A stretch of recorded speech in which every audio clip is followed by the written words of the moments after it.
Makan ubi kayu ganti makan nasi. Itu saranan yang di-Ketua Dewan Rakyat Tan Sri Johari Abdul. Kerana suplemen menggantikan beras, buatlah ubi kayu macam mana pun, sudah tentulah. Saya rasa di Sarawak lah, saya dipahamkan amat berjaya. Pasal apa? Pasal tak boleh makan banyak. Kemung. Rakyat kena makan ubi dengan kelapa, gula dan garam untuk menangani masalah harga. Di tengah krisis beras yang melanda kawasan, pemerintah Malaysia mengeluarkan imbauan mengejutkan, rakyat diminta beralih ke ubi kayu sebagai alternatif makanan pokok. Respons publik pun beragam, dari rasa prihatin, sinis, hingga geram. Tak sedikit warga yang mempertanyakan kemana perginya kebijakan ketahanan pangan yang selama ini dibanggakan. Ironisnya, negara yang kerap meremehkan Indonesia sebagai negara tertinggal, kini harus menghadapi kenyataan pahit yang serupa, bahkan lebih menyakitkan karena datang dari pemerintahnya sendiri. Ini negara-negara miskin. Kita negara kaya. Itu memang permintaan khas saya kepada Apartmen Chef. Saya kata orang yang lain tu orang mungkin biasa makanlah, tapi saya nak akan perkenalkan ubi kayu.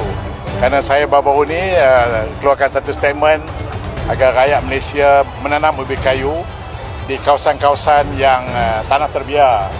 Sebab saya baca ubi kayu ni potensi dia banyak. Ada beberapa negara yang telah pun mengeksport ubi kayu ni ke China and they are making good money. So dalam keadaan sekarang ni tanah kita banyak terbiar dan untuk menanam ubi kayu memang memerlukan penjagaan yang amat minima dan air yang amat minima. So kawasan-kawasan yang kita tak boleh tanam dengan padi, kita tanamlah dengan ubi kayu, kan? Jadi dan harganya semenjak viral ni, saya minta maaf lah, harga dia dah naik. Dulu saya ingat dalam RM4, sekarang ni saya dimaafkan dah naik RM6. Jadi saya tolong promote ubi kayu, harga naik. Jadi saya haraplah, khususnya orang kampung yang ada tanah, kita mula tanam ubi kayu kerana dianya memberikan pendapatan tambahan kepada kita dengan minimal lah, amat minimal penjagaannya. Dia musuh utamanya ialah babi hutan. Kalau kita boleh selesai masalah ubi hutan tu, saya ingat yang lain okey. Dia memerlukan baja yang tak banyak dan dia memerlukan air yang agak minimal. Jadi saya ingat di belakang rumah, depan rumah, khususnya orang kampung, dia punya pucuk kita boleh buat apa nama itu ulam, dan kita boleh juga buat daging salai punya makanan masak kuning. Daging salai masak kuning, bubur pucuk ubi, kemudian ubi kayu itu kita boleh buat macam-macam. Kita boleh buat kuih, kita boleh makan dengan kelapa, kita macam-macam. Hari ini banyak saya buat menu ubi kayu, so semua pergi try lah. Have you tried? Okay, sedap. Tuan-tuan sekalian, orang yang jadi pemimpin tapi tidak pernah melalui kehidupan sebagai rakyat biasa, dia ingat ubi kayu walaupun sama-sama karbohidrat boleh ganti nasi. Simple saja pemikiran mereka, tuan-tuan. Sangat ringkas. Karbohidrat sama karbohidrat, nasi beras tak ada, makan ubi kayu. Boleh jadi speaker. Hampa jangan terkejut. Pemikiran macam tu boleh jadi speaker Dewan Rakyat. Kalau lugu tu berlama di petang kali, boleh jadi speaker. Hantar ubi kayu tu kembung. Orang-orang macam itu jumpa ubi kayu di hotel. Satu hotel tu ribu-ribu orang. Chef dia akan masak 2 pinggannya ubi kayu. Boh ubi kayu, boh ikan tamban 3-4 ekor, boh nyok. Ribu-ribu orang ada 2 pinggan dah. Pasal apa? Pasal tak boleh makan banyak. Kembung. Siapa ada belah kambing? Kambing. Ubi kayu ni pucuk dia. Kalau kambing makan, kambing tu kena sembelih. Pasal kembung. Hampa tak tahu kot? Tahu? Itulah ubi kayu. Saya nak habaq kepada tuan-tuan, walaupun cerita ni macam lawak, macam ringkas sangat, macam Nusi ni tak ada idea, tapi saya nak habaq, itulah standard kerajaan Madanun. Seringkas itu pemikiran dia. Lagu mana dia nak bawa kita hadapi suasana mencabar di dunia hari ini ni.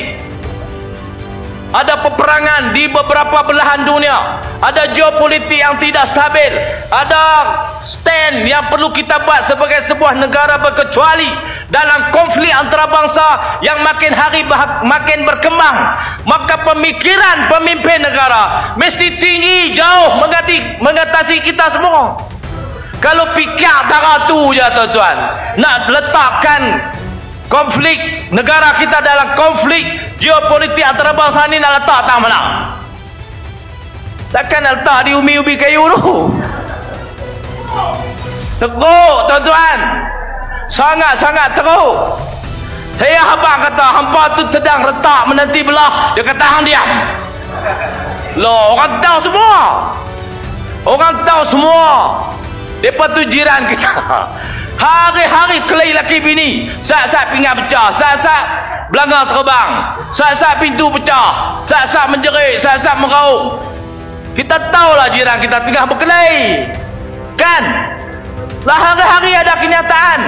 Presiden MCA kata lagu ni, Jasa Agung DAP kata lagu ni, berkelahi. Saya habaq kata hampa tengah berkelahi, dia tak tahu jawab, dia suruh saya diam. Loh, takkan lagu tu jadi ketua, jadi pemimpin? Tuan-tuan sekalian, orang tahu semua hampa tu tunggu nak bercerai je. Jadi janganlah marah saya. Aku dah dengar pinggan hampa dah pecah, belanga terbang, pintu jatuh, katil patah. Katil patah tajuk lain lah.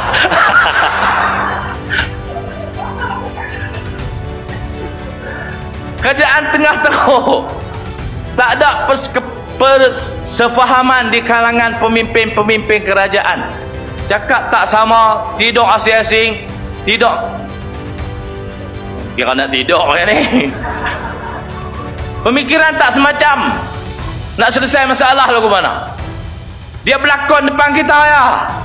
Tapi kita tahu sebenarnya berantakan rumah tangga itu akan menjahanamkan negara ini. Kesannya besar. Kalau saya kelih kau bawah ni, kau bawah ni lah, kau kampung kelih tak apa, tak ada kesan pada negara. Kalau pemimpin kerajaan yang mengepalai kerajaan, menguasai negara ini bercakaran, kesan dia datang kepada kita.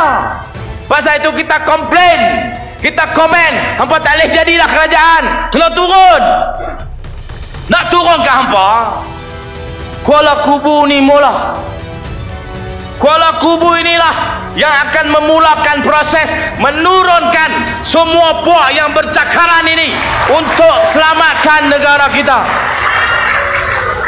Yang di-Pertua Dewan Rakyat Johari Abdul mencadangkan agar rakyat Malaysia menggantikan nasi dengan ubi kayu sebagai langkah sementara bagi menunggu isu bekalan beras tempatan selesai.